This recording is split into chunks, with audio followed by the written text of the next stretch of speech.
Sutra 1.43 Smriti parishuddhau swarupa shunya eva artha matra nirbhasa nirvitarka. Smriti means memory. Parishuddhau means completely cleansed, purest of minds. Swarupa shunya means devoid of one's nature. Iva means as it were. Arthamatta nirbhasa means shining alone in its purest form. Nirvitarka means unreflecting, unconsidered, without analysis or logic. Smriti shuddhau swarupa shunyaiva arthamatra nirbhasa nirvitarka. In nirvitarka samapatti, the difference between memory and intellectual illumination is disclosed. Memory is cleansed and consciousness shines without reflection. When memory is completely cleansed and purified, mind too is purified. Both cease to function as distinct entities. A no-mind state is experienced, and consciousness alone manifests itself, shining unblemished without reflection of external objects. This is called Nirvitarka Samapatti. Memory is the recollection of past thoughts and experiences.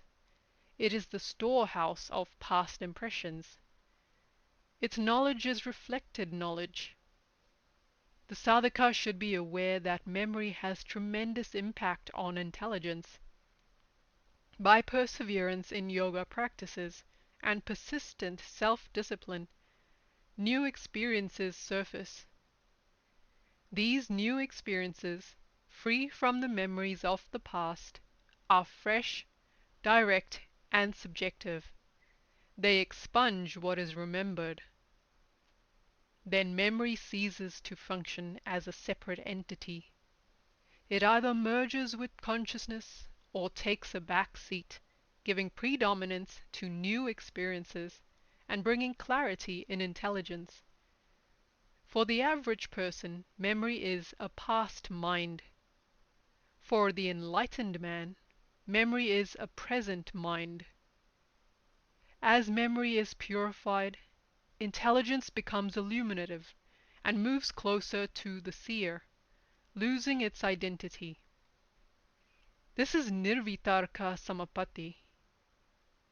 Even for the unripe mind, there is a right and a wrong use of memory. It is not for recollecting pleasure, but for establishing a fund of experience as a basis for further correct action and perception. In asana, for example, we start with trial and error. The fruits of these experiments are graded by the discriminating intelligence and stored in the memory. As we progress, trial and error decreases and correct perception increases. So memory provides foresight against error. In the headstand, for example, something that usually goes wrong in that the upper arm shortens. Memory warns us, be aware before it happens. Discriminating experiment awakens consciousness. Awareness with discrimination and memory breaks down bad habits, which are repeated actions based on wrong perception, and replaces them with their opposite. In this process, the brain must be creative, not mechanical. The mechanical brain questions only the external phenomena, bringing objective knowledge. The creative brain calls into question the inner and outer, bringing subjective and spiritual knowledge. In asana, understanding begins with the inner skin. In pranayama, with the inner membrane of the nose. These are the starting points of the spiritual quest in asana and pranayama. In this way, a virtuous character is built up. When awareness is linked to intelligence, honesty comes into being. When brain and body move in harmony, there is integrity. In all this long process of tapas, memory supports the building up process. When memory functions perfectly, it becomes one with the intelligence. At this point, memory, which had originally dug for us so many pits, has transformed itself into our true guru. Sutra 1.44 Etayaiva savikara nirvikara sa shukshma vyasa vyakata. Etaya means by this. Eva means also. Savikara means reflection, deliberation, consideration, investigation. Nirvikara means without reflection, not needing any consideration. Sa means and. Sukshma Vaishya means subtle object, subtle thing. Vyakata means related, explained, expounded, commented upon. Etayava savikara nirvikara cha shukshma vaisya vyakata. The contemplation of subtle aspects is similarly explained as deliberate, that's savikara samapatti, or non-deliberate, nirvikara samapatti.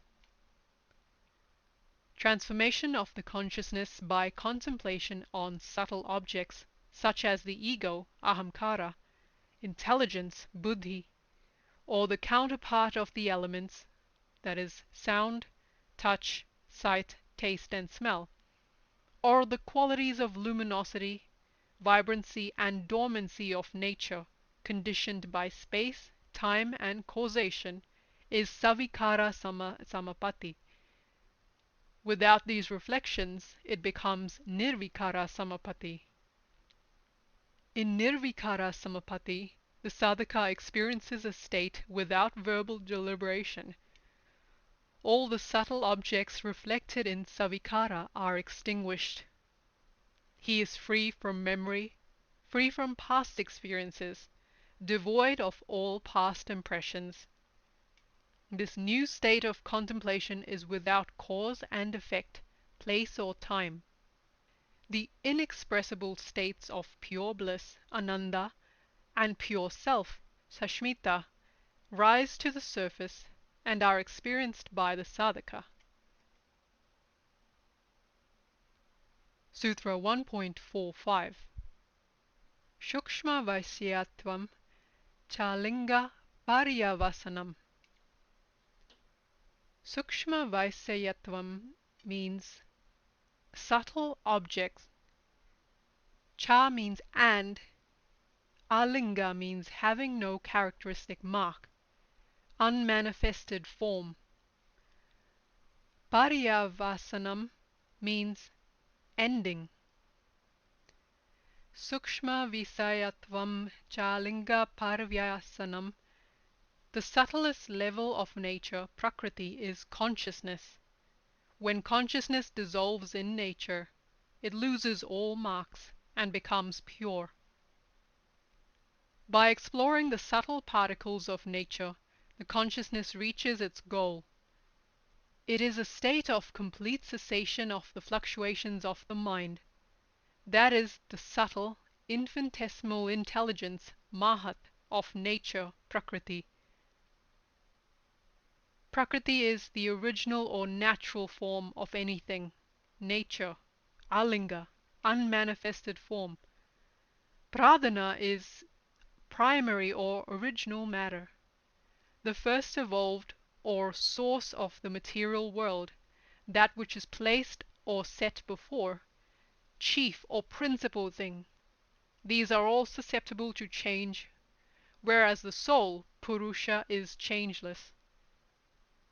The subtlest of the infinitesimal principles of nature is the cosmic intelligence, Mahat, which in the individual is transformed as the I in a dynamic, minute form called asmita, or the small self.